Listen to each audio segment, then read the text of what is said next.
Hi friends, నేను వచ్చేసా. ఈరోజు ఏంటి స్పెషల్ అంటే చిక్కుడుగాయి ఎండి చేపల కర్రీ అనమాట. టమాటా వేసి చేస్తాను. ఎలా చేస్తున్నానో చూడండి. ఫస్ట్ చిక్కుడుగాయని చిన్న చిన్నగా ముక్కలు చేసేసుకుని తొడేములు తీసేసుకుని కడిగి పెట్టుకోవాలన్నమాట. తర్వాత ఒక ఉల్లిపాయ, 2 పచ్చిమిర్చి అట్లా చిన్న చిన్నగా కోసేసుకుని ఉంచుకోవాలి. తర్వాత ఎండి చేపలు నేను కొంచెం మెత్తళ్ళు కూడా ఉంటే వేసేసాను అనమాట. కొంచెం హాట్ వాటర్లో, లైట్గా హాట్ వాటర్లో వేసి కాసేపు ఉంచాలి. మంచిగా క్లీన్ చేసుకోవాలి. దుమ్ము గట్లా ఉంటాయి కదా, అవన్నీ మంచిగా క్లీన్ చేసుకోవాలి. తర్వాత ఒక ప్యాన్ పెట్టేసుకుని స్టవ్ మీద ఆయిల్ వేసేసుకుని 2 స్పూన్స్ ఉల్లిపాయ పచ్చిమిర్చి వేసుకుని అలా ఫ్రై చేసుకోవాలన్నమాట. మంచిగా మగ్గించుకోవాలి. నేను దానిలో కొంచెం జీలకర్ర వేసాను.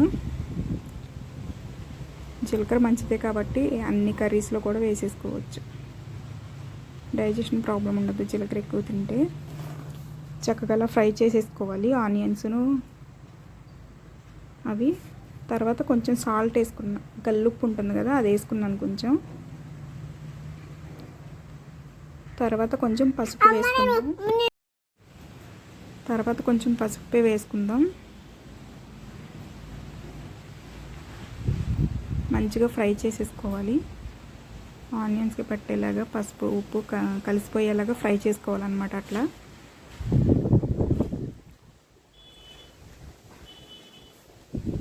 తర్వాత మనం పక్కన హాట్ వాటర్లో పెట్టుకున్నాం కదా ఎండు చేపలు, ఇవి వాటిని మంచిగా క్లీన్ చేసుకుని దానిలో వేసేసుకోవాలి.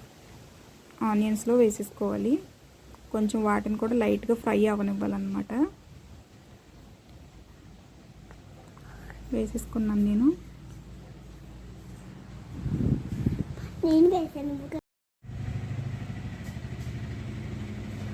వేసేసుకుని మొత్తం మిక్స్ చేసేసుకోవాలి ఉల్లిపాయ ముక్కల్లో. అవి కొంచెం పచ్చివాసన పోయే వరకు వేయించుకోవాలన్నమాట ఎండి చేపలు, లేదంటే నీచు స్మెల్ వస్తుంది కదా, అలా ఉంటుంది. కొంచెం ఫ్రై చేసుకోవాలి ఆయిల్లో మూత పెట్టకుండా. ఒక 2 మినిట్స్ అలా తిప్పుకుంటూ ఫ్రై చేసుకుందాం. తర్వాత మూత పెట్టేసేయాలి.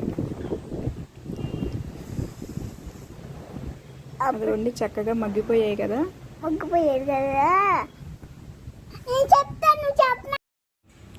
మంచిగా కలిపేసుకోవాలి.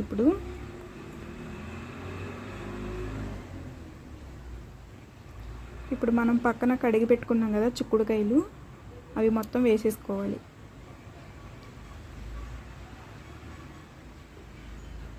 అటువైపు ఇటువైపు ఈనల్లా వస్తాయి కదా, అవి తీసేసుకుని చిన్న చిన్న ముక్కలు చేసుకుని వేసుకోవాలన్నమాట. అవి ఈనెలు అవి తీసేసుకుని చిన్న చిన్న ముక్కలుగా కోసుకున్నాం కదా చిక్కుడుకాయలు, అవి వేసేసుకుని మంచిగా కలిపేసేయాలి. ఆనియన్స్ ఇవన్నీ కలిసిపోయేలాగా మంచిగా కలుపుకోవాలన్నమాట.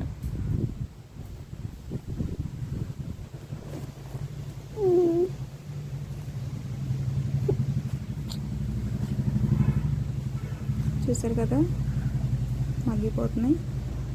మూత పెట్టేసుకోవాలి. మనం కలుపుకున్న వెంటనే మూత పెట్టేసుకుంటే అవి మగ్గిపోతాయి. నేను ఒకసారి ట్రై చేశాను అన్నమాట. ఇట్లా అంటే చిక్కుడుకాయల్లో ఎండి చేప ఒకటి, మెత్తళ్ళు ఒకటి వేసి ట్రై చేశాను ఒకసారి నేను. సూపర్ ఉంది కర్రీ. ఆ రోజు మంచిగా తినేసాం అందరం. సరే ఈరోజు కూడా ట్రై చేద్దామని చెప్పి ట్రై చేశాను. బాగా కుదిరింది కర్రీ. తర్వాత మనం కారం వేసుకున్నాం. కారం నేను 1½ స్పూన్ అట్లా వేసాను.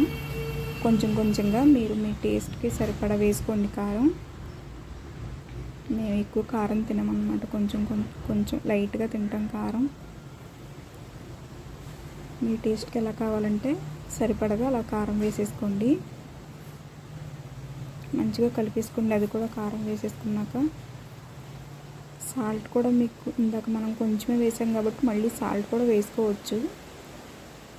ఎవరి టేస్ట్కి సరిపడా వాళ్ళు కావాలనుకుంటే వేసుకోవడం, లేదంటే సరిపోతుంది.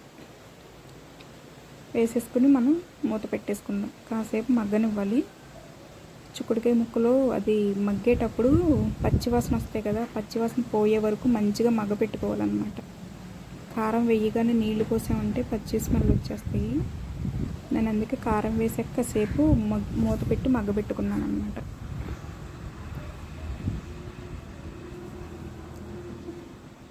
కొంచెం వాటర్ వేసుకున్నాను. మగ్గిన తర్వాత ఒక టీ గ్లాస్ వాటర్ వేసేసుకున్నాను నేను. చిక్కుడుకాయలు కూడా ఉడకాలి కదా, ఉడుకుతాయి వాటర్లో. సాల్ట్ సరిపోలేదని సాల్ట్ కూడా వేసుకున్నా. గల్లుప్పు వేసుకున్నాను నేను. కలిపేసి మళ్ళీ మూత పెట్టేసుకుందాం.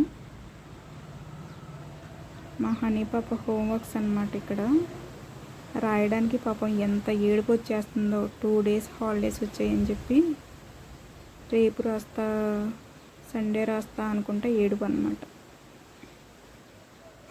అవునా?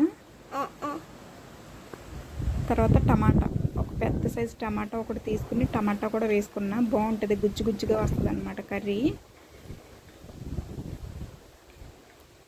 నేను సన్నగా కోసుకున్నా. టమాటా సన్నగా కోసుకుంటే త్వరగా మగ్గుతుంది అన్నమాట. గుజ్జు గుజ్జుగా కూడా ఉంటుంది కర్రీ, కలుపుకోవడానికి కలుస్తుంది అన్నమాట రైస్.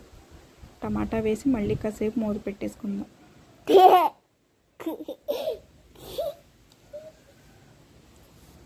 చూసారా, మగ్గిపోయింది మంచిగా. మళ్ళీ ఒకసారి కలిపేసుకుని ఉప్పులు కారాలు టేస్ట్ చూసుకుని కావాలంటే వేసుకోండి. అంతే, చిక్కుడుకాయ ఎండు చేపల కర్రీ. సబ్స్క్రైబ్.